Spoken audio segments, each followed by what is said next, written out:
May 1945. In a makeshift detention camp near the Austrian border, 23 German women sat in silence, their swollen bellies a stark reminder that war spared no one. Among them, 19-year-old Elsa Hoffmann pressed her hand against her abdomen, feeling her baby kick as American soldiers approached the barbed wire fence. "They're coming," whispered Margaret, the oldest woman in the group, her voice trembling. "God help us all." Elsa had heard the stories. Every German woman had. The whispered warnings about what happened when enemy soldiers found defenseless women.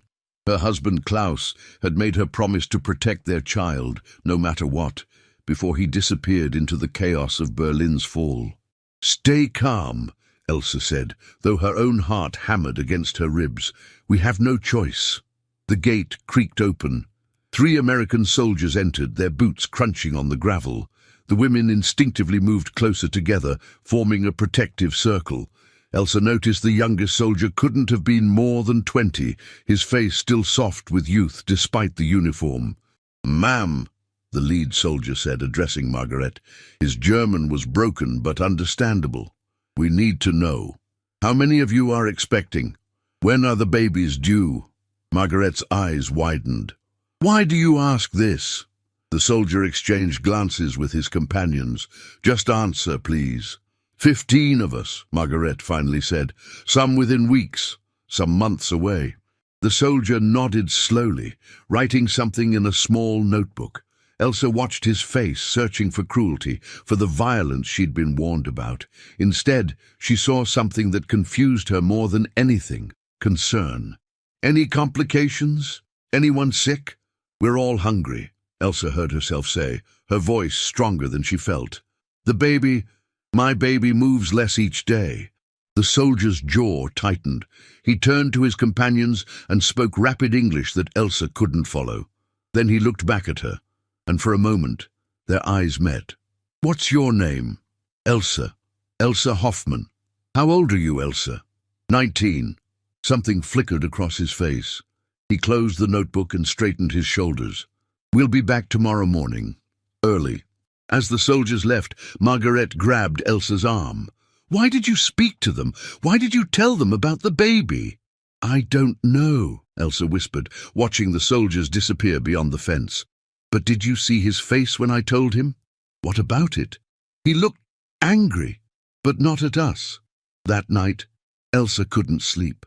She kept replaying the soldier's expression, the way he'd written in that notebook, the tension in his voice when he promised they'd return.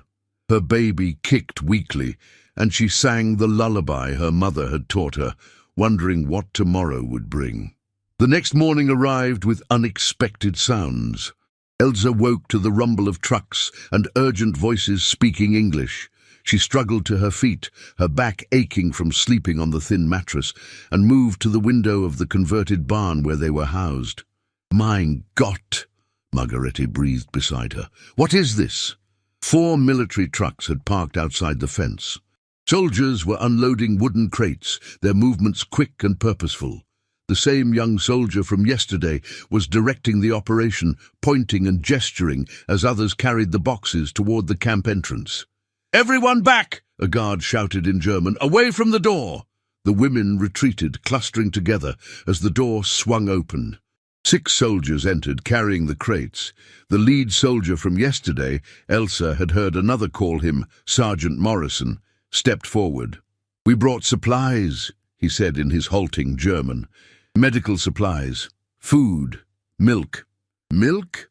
Elsa repeated, certain she'd misunderstood. "Powdered milk," Morrison confirmed. "For the mothers. For the babies when they come." He gestured to another soldier, who opened one of the crates. Inside were tins of milk powder, bottles, clean cloth for bandages, and small jars of what looked like vitamins. Margaret stepped forward cautiously. "Why are you doing this?" Morrison's expression hardened. "Because it's the right thing to do." He paused, seeming to struggle with the German words. "You are prisoners, yes, but you are also mothers. The babies, they didn't start this war. Our commanders won't like this," one of the younger American soldiers muttered in English. "Then they can take it up with me." Morrison replied sharply in English before switching back to German. "We also brought a doctor. She will examine each of you." "She?" Elsa asked. A woman in an American uniform entered, her medical bag in hand. She was perhaps 30, with kind eyes and capable hands. "I'm Lieutenant Sarah Chen," she said in perfect German. "I'm a nurse. I'd like to check on you and your babies if you'll let me." The women looked at each other, uncertain. This wasn't what they'd expected, not at all. "I'll go first," Elsa said suddenly, stepping forward. Margaret tried to grab her arm, but Elsa pulled away. "If they wanted to hurt us, they wouldn't bring a nurse." Lieutenant Chen smiled gently. "Thank you. What's your name?" "Elsa Hoffman." "How far along are you, Elsa?" 7 months, I think, maybe 8. It's hard to know anymore." Chen nodded, opening her bag. "Let's take a look. When did you last feel the baby move?" "This morning, but not much. Not like before." The nurse's expression grew serious as she examined Elsa, her hands gentle but thorough. Morrison watched from near the door, his arms crossed. Elsa noticed he seemed tense, as if waiting for something.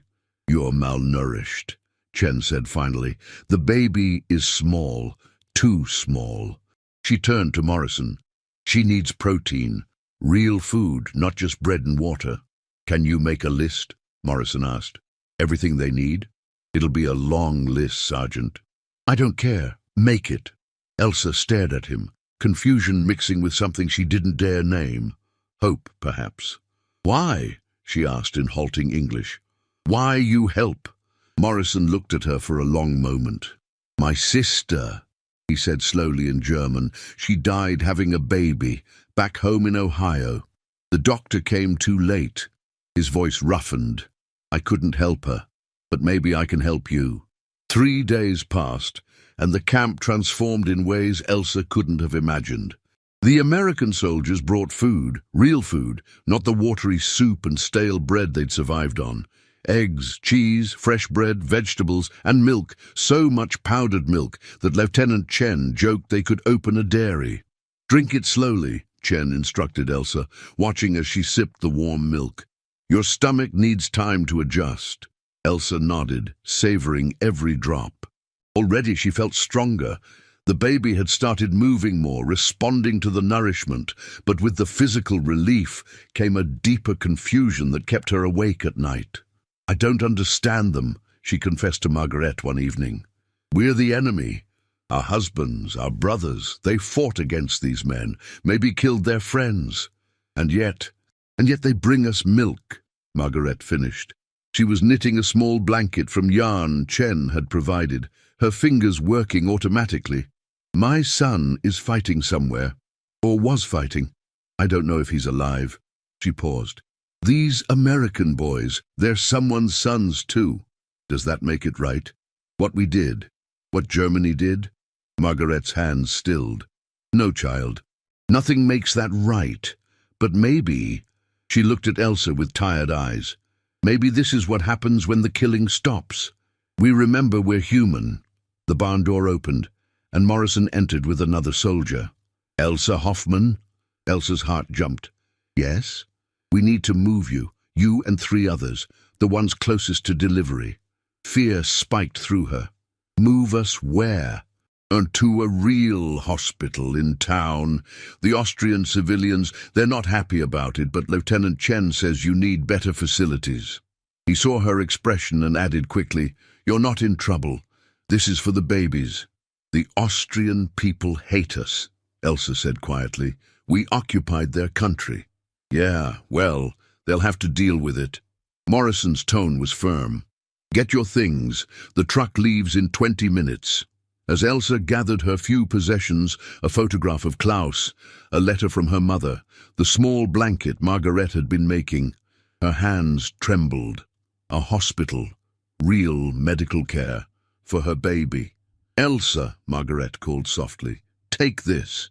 She pressed the unfinished blanket into Elsa's hands. "For when the baby comes." "But it's not finished. You'll finish it. You'll have time and warm hands and a full belly." Margaret's eyes glistened. "You'll survive this. Your baby will survive this." The truck ride through the Austrian countryside was surreal. Elsa sat with 3 other pregnant women, all of them silent, watching the world pass by. Villages with damaged buildings, fields beginning to green with spring, people stopping to stare at the American trucks. Morrison rode in the front. Occasionally he glanced back, checking on them. "Sergeant," Elsa called out in English, the words awkward on her tongue. "Your sister. What was her name?" He turned, surprised. "Mary. Her name was Mary." "I'm sorry. For Mary." Something in his expression softened. "Yeah, me too." The hospital was a converted monastery, its stone walls thick and cool. Austrian nuns moved through the halls, their faces carefully neutral as they watched German prisoners being brought in. Lieutenant Chen was already there, directing the setup of a maternity ward. "This way," she said, leading Elsa to a clean room with an actual bed. "You'll stay here until the baby comes. We'll monitor you daily." Elsa sat on the bed, feeling the soft mattress, and suddenly tears came. She couldn't stop them. All the fear, the hunger, the uncertainty, it poured out of her. Chen sat beside her, saying nothing, just placing a gentle hand on her shoulder. "I thought they would hurt us," Elsa finally whispered. "I thought everyone said—" "I know what everyone said," Chen replied quietly, "but not all soldiers are the same. Not all people are the same." She paused. "Sergeant Morrison, he's a good man. He sees you as people, not just enemies." "But we are enemies." "The war is over, Elsa. Now we're just people trying to survive." That night, lying in a real bed for the first time in months, Elsa felt her baby kick strongly. She placed both hands on her belly and whispered, "We're going to be okay. I don't know how, but we're going to be okay." 2 weeks later, Elsa woke to pain that stole her breath. The contractions came in waves, each one stronger than the last. A nun rushed to get Lieutenant Chen, who arrived within minutes, calm and efficient. "It's time," Chen said, checking Elsa quickly. "You're doing great. Just breathe." But as the hours passed, Chen's expression grew concerned. The baby wasn't descending properly. Elsa was exhausted, her strength fading despite the weeks of better food. "We might need to do a cesarean," Chen told Morrison, who had appeared at some point pacing outside the room. "But I'm a nurse, not a surgeon. I've assisted, but I've never—" "There's a German doctor," Morrison interrupted. "In the POW camp, 15 miles from here, Dr. Friedrich Weber. He was a surgeon in Berlin. A prisoner." "Yeah, but he's got the skills." Morrison's jaw set. "I'll get him here. The colonel will never approve bringing an enemy POW to treat another enemy. Then I won't ask permission." Morrison was already moving. "Keep her stable. I'll be back in 3 hours." Elsa heard all of this through a haze of pain. A German doctor, one of their own.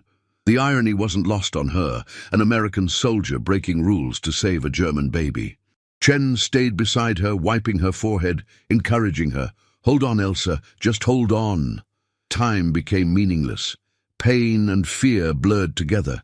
Elsa thought of Klaus, wondered if he was alive, if he'd ever meet their child. She thought of her mother in Hamburg, probably dead in the bombing. She thought of Mary, Morrison's sister, dying in Ohio while giving birth. "I don't want to die," she whispered. "You won't," Chen said firmly. "I won't let you." The door burst open. Morrison entered with an older man in a worn German uniform, his medical bag clutched in his hand. Dr. Weber's eyes swept the room, taking in the situation instantly. "How long has she been in labor?" he asked in German. 14 hours, Chen replied in the same language. "The baby is in distress. Heartbeat is dropping." Weber moved to Elsa's side, his hands already examining her. "We need to operate. Now. Do you have surgical equipment?" "Yes, but—" "Then prepare it. We have maybe 30 minutes. He looked at Morrison. "You brought me here. Now I need you to trust me." Morrison nodded. "Save them both." The surgery was a blur of pain and voices. Elsa felt the pressure, the pulling, and then a cry. A baby's cry, her baby's cry. "A girl," Weber announced, his voice thick with emotion. "A healthy girl." Chen wrapped the baby and placed her in Elsa's arms. She was tiny, red-faced, perfect. Elsa looked down at her daughter and felt the world shift. "What will you name her?" Chen asked softly. Elsa looked up at Morrison, who stood in the doorway, his face showing relief and something else, maybe hope. Then she looked at Chen, who had stayed by her side through everything. Finally, she looked at Dr. Weber, who had risked everything to save a stranger's child. "Hope," Elsa whispered. "Her name is Hope, because that's what you all gave me." Morrison cleared his throat roughly. "That's a good name." Dr. Weber finished the surgery, his hands steady despite his own exhaustion. When he was done, Morrison approached him. "Thank you, Doctor." "I'm still your prisoner," Weber said quietly. "Yeah, but you're also a man who just saved 2 lives." Morrison paused. "That counts for something. That counts." "Freeze." As Weber was escorted back to the POW camp, Elsa held Hope close, feeling her daughter's tiny heartbeat against her chest. Outside, spring was turning to summer. The war was over. The world was broken. But in this moment, in this room, there was life. There was kindness. There was hope. And maybe Elsa thought that was enough to start rebuilding. Summer arrived with unexpected gentleness. The hospital ward that had been prepared for 1 birth now housed 7 German babies, their cries filling the stone corridors of the old monastery. Elsa watched Hope sleep in the makeshift crib beside her bed, marveling at how something so small could contain so much possibility. "You're healing well," Lieutenant Chen said during her morning examination. "Another week and you can return to the camp." The words hit Elsa like cold water. Return to the camp, back to the barn, the barbed wire, the uncertainty. She'd allowed herself to forget, in this quiet room with clean sheets and regular meals, that she was still a prisoner. "What will happen to us?" Elsa asked quietly. "To the babies?" Chen's expression clouded. "I don't know. The situation is complicated. Germany is being divided. Refugees everywhere. The camps are overflowing. And the Americans? Will they keep us here? That's not my decision to make." Chen packed her medical bag slowly. "But Sergeant Morrison is fighting for you. All of you. He's written letters to his commanding officers, to the Red Cross, even to some congressmen back in Ohio." Elsa's throat tightened. "Why does he care so much?" "Because he's seen too much death. I think saving you, saving Hope, it helps him remember why we fought in the first place." Chen paused at the door. "Not for revenge, for this, for life." That afternoon, Morrison appeared with news that made Elsa's heart race. "We found him," he said without preamble. "Your husband, Klaus Hoffmann. He's alive." Elsa's legs went weak. She sat down hard on the bed. "Where? How?" "British POW camp in northern Germany. He was wounded, but he's recovering. The Red Cross confirmed it." Morrison handed her a piece of paper. "He sent this." With shaking hands, Elsa unfolded the letter. Klaus's handwriting, familiar and beloved, swam before her eyes. "My dearest Elsa, if you receive this, know that I am alive and thinking of you every moment. I heard rumors that you were taken by the Americans. I pray you are safe. I pray our child is safe. I will find you, I promise. Wait for me. Your Klaus." Tears streamed down Elsa's face. "He doesn't know. He doesn't know about Hope." "Right back," Morrison said gently. "I'll make sure he gets it." Elsa looked up at him, this American soldier who had become something she never expected. A friend. "Thank you for everything. I don't know how to repay."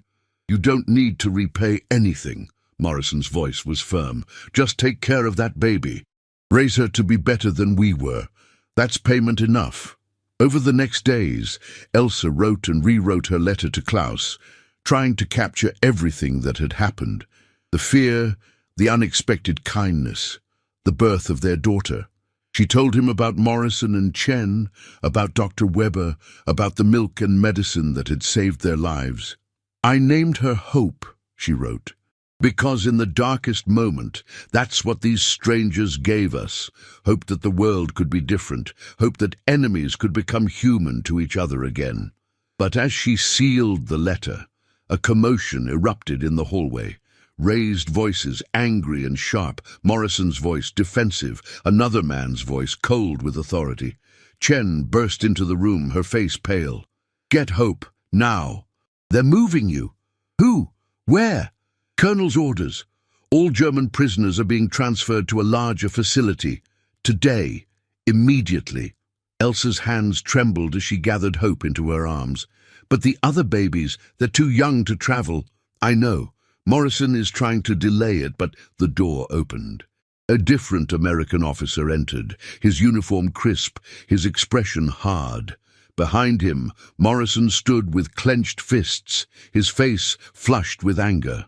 "Mrs. Hoffman," the colonel said in clipped German, "you and the other women will be ready to depart in 1 hour. Gather your belongings."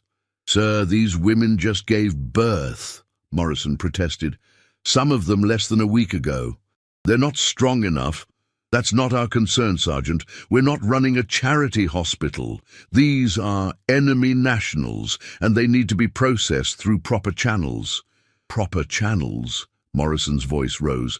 "These are mothers with newborn babies." "That's enough, Sergeant." The colonel's tone turned icy. "You've already overstepped your authority multiple times. Consider yourself fortunate. I'm not bringing you up on charges for unauthorized use of military resources." Morrison's jaw worked, but he said nothing. The colonel turned back to Elsa. 1 hour, Mrs. Hoffman." As the colonel left, Morrison slammed his fist against the wall.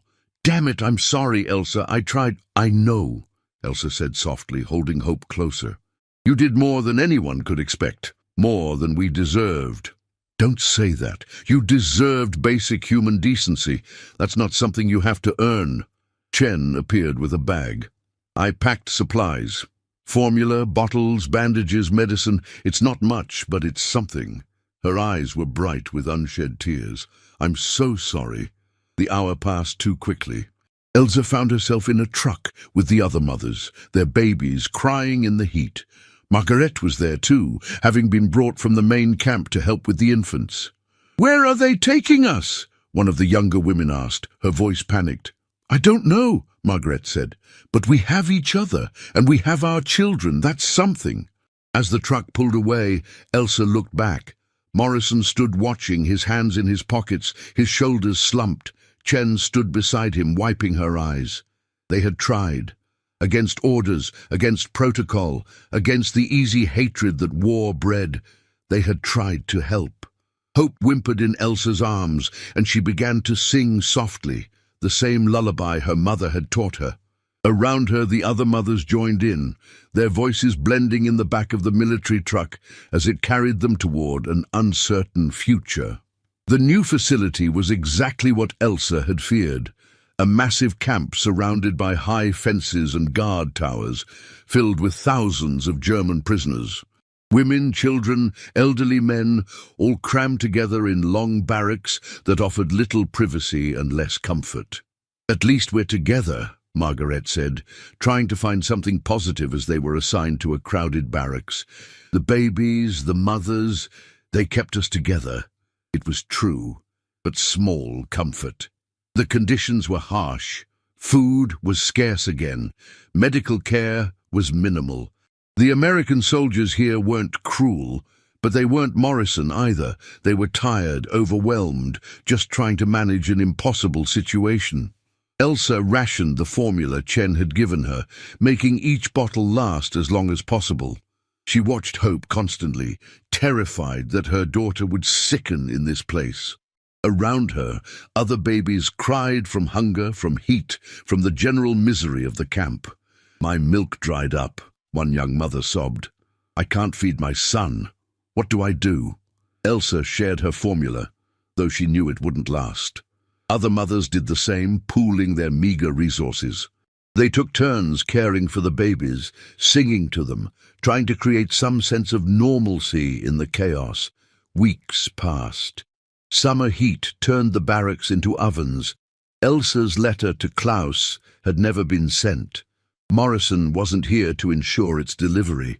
She didn't even know if he'd gotten in trouble for helping them. The thought kept her awake at night. Then on a sweltering August morning, everything changed. "Elsa Hoffman!" a guard called out. "Report to the administration building." Fear spiked through her. Margaret grabbed her arm. "Don't go, it could be—" "I have to." Elsa handed Hope to Margaret. "If I don't come back, you'll come back," Margaret said firmly. "You have to." The walk to the administration building felt endless. Elsa's mind raced with possibilities, each worse than the last. Had they discovered something about Klaus?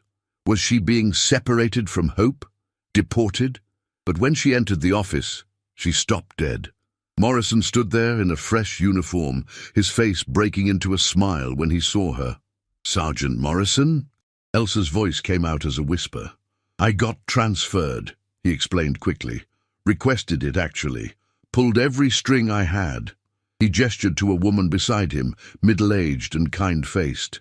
"This is Mrs. Eleanor Patterson. She's with the Quaker Relief Organization." Mrs. Patterson stepped forward, speaking in excellent German.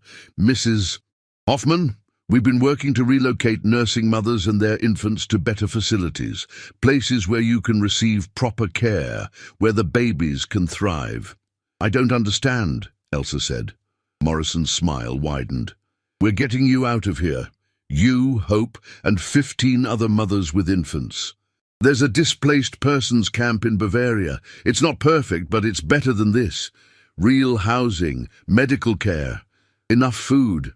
"But how?" "Sergeant Morrison has been quite persistent," Mrs. Patterson said with a slight smile. "He's made your case, and the case of the other mothers, to several humanitarian organizations. We've secured approval to transfer you." Elsa felt tears streaming down her face. "I don't know what to say." "Say you'll pack," Morrison said gently. "You leave tomorrow." That night, Elsa held Hope close, telling her about the man who wouldn't give up, who saw past uniforms and flags to the humanity underneath. Margaret listened, her own eyes wet. "Will I be going?" Margaret asked quietly. "I'll make sure of it," Elsa promised. "You've cared for all of us. You deserve this too." The next morning, as Elsa climbed into the truck that would take them to Bavaria, she saw Morrison one last time. She walked over to him, Hope in her arms. "I want you to know something," she said in careful English. "When Hope is older, I will tell her about you, about what you did. About the American soldier who showed us that kindness is stronger than hate." Morrison's eyes glistened. "Just raise her right, Elsa. Teach her that people matter more than politics. That's all I ask." "I will, I promise." As the truck pulled away, Elsa watched Morrison grow smaller in the distance. She thought about how war had brought them together, enemy, and how humanity had transformed them into something else entirely. Not friends, perhaps. The wounds were too fresh for that, but witnesses to each other's humanity, proof that even in the darkest times, light could break through. Hope stirred in her arms, her tiny hand grasping Elsa's finger. And Elsa smiled, because for the first time in years, the future didn't seem quite so dark. The displaced persons camp in Bavaria was a revelation. Real buildings, not barracks, gardens where vegetables grew, a school for the older children, a medical clinic staffed by volunteers from various relief organizations. It wasn't home. Elsa didn't know if she'd ever have a home again, but it was a place where hope could grow. Lieutenant Chen appeared 2 weeks after their arrival, now working with the Red Cross. She examined Hope with professional thoroughness, then smiled. "She's thriving. You've done well, Elsa." "Thanks to you. And Morrison, is he—" "He's fine. Back in the States, actually. Discharged last month." Chen pulled out an envelope. "He asked me to give you this."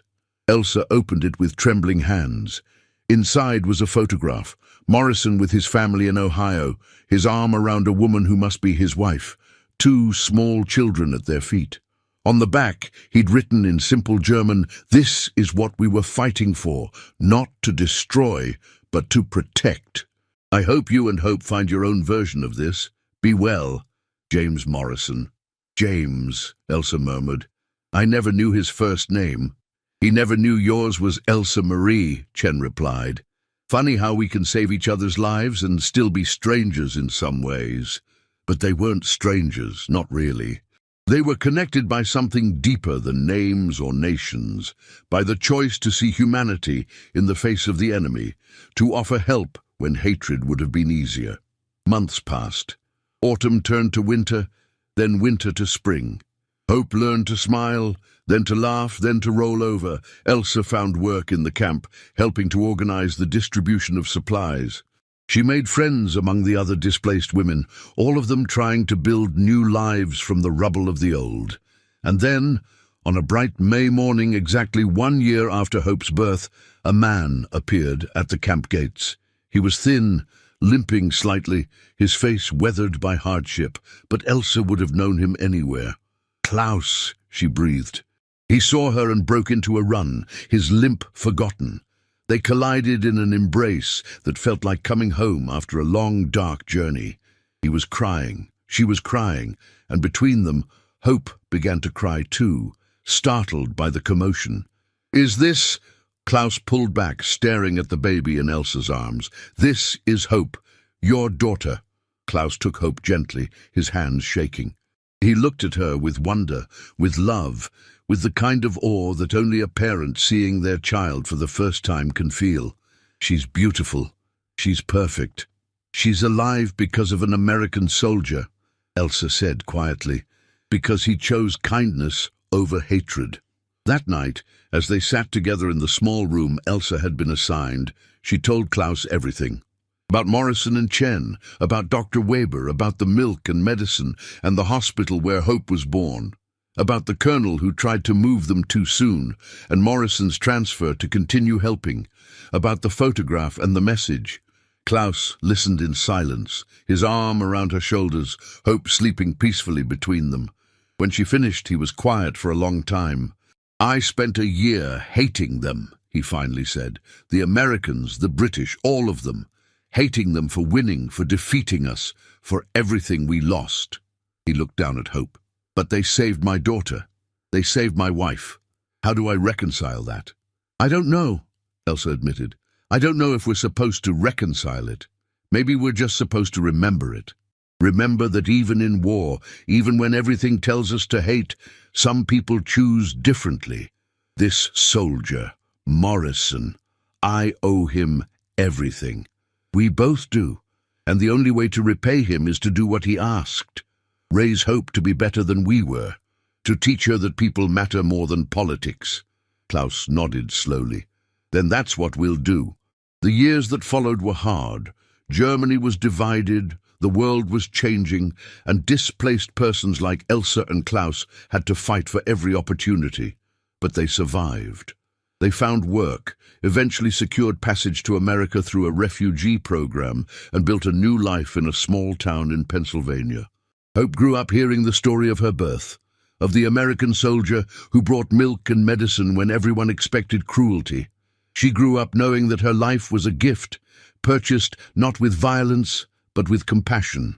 And when she was old enough to understand, Elsa gave her the photograph of Morrison and his family. "This man saved your life," she said. "Never forget that enemies can become human to each other. Never forget that kindness is a choice, and it's the most important choice we can make."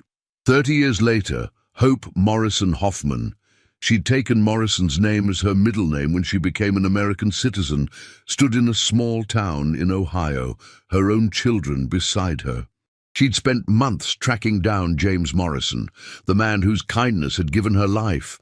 The house was modest, well-kept, with a garden in front. An elderly man sat on the porch, his hair white now, his face lined with age. But his eyes were the same, kind, thoughtful, human. "Mr. Morrison?" Hope called out. He looked up, squinting in the sunlight. "Can I help you?" Hope walked closer, her heart pounding. "My name is Hope Hoffman. You knew my mother, Elsa, in 1945, in Austria." Morrison's eyes widened. He stood slowly, leaning on his cane. "Elsa? Little Elsa who was pregnant? You're—" "I'm the baby you saved, the one you brought milk and medicine for." For a moment, Morrison just stared. Then his face crumpled, and tears streamed down his weathered cheeks. "You're alive, you're here, "I'm here because of you," Hope said, her own voice breaking. Because you chose to help when you didn't have to. Because you saw my mother as a person, not just an enemy. Morrison reached out with shaking hands, touching Hope's face as if to confirm she was real. I think about you sometimes, about all of you. I wondered if it made any difference, if any of you survived. We survived, we thrived, and I have children of my own now. Hope gestured to her two teenagers who stood watching with wide eyes. I've told them your story, about the soldier who proved that humanity is stronger than hatred. Morrison looked at Hope's children, then back at Hope. I just did what was right, what anyone should have done. But not everyone did, Hope said gently. You did, and that made all the difference. They spent the afternoon together, Morrison and the woman whose life he'd saved, sharing stories and memories. He told her about coming home from the war, about the nightmares that haunted him, about how helping those pregnant women had been the one thing he could look back on without regret. Hope told him about growing up in America, about becoming a nurse like Lieutenant Chen, about dedicating her life to helping refugees and displaced persons, carrying forward the kindness that had been shown to her mother. As the sun began to set, Hope prepared to leave, but she had one more thing to give him. She pulled out a letter, written in her mother's handwriting. Mom died 2 years ago, Hope said softly. Cancer. But before she passed, she wrote this. She wanted you to have it. Morrison opened the letter with trembling hands. Elsa's words, written in careful English, filled the page. Dear James, I don't know if you'll ever read this, but I needed to write it.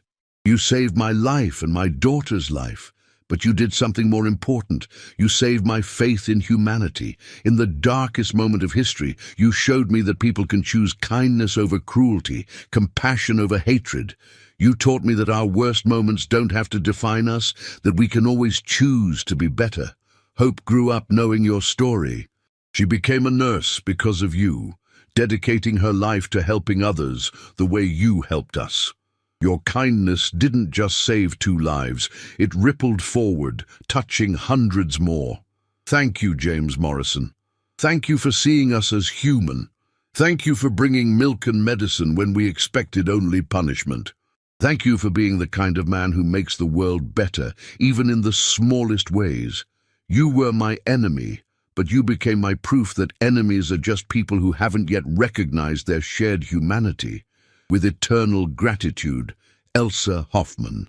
Morrison read the letter twice, tears streaming down his face. When he finally looked up, he could barely speak. I wish I could have told her. I wish she knew. She knew, Hope said gently. She always knew. As Hope drove away with her children, she looked back at the elderly man on the porch, still holding her mother's letter. Her daughter, sitting in the back seat, asked quietly, Mom, why are you crying? Hope wiped her eyes and smiled. Because I just witnessed something beautiful. I saw a man realize that his kindness mattered, that it echoed through decades, that it changed the world in ways he never imagined. Did it really change the world? Her son asked. One soldier helping some prisoners? Hope thought about her mother, about the life they'd built, about her own career helping refugees, about her children who'd grown up knowing that compassion was the highest calling.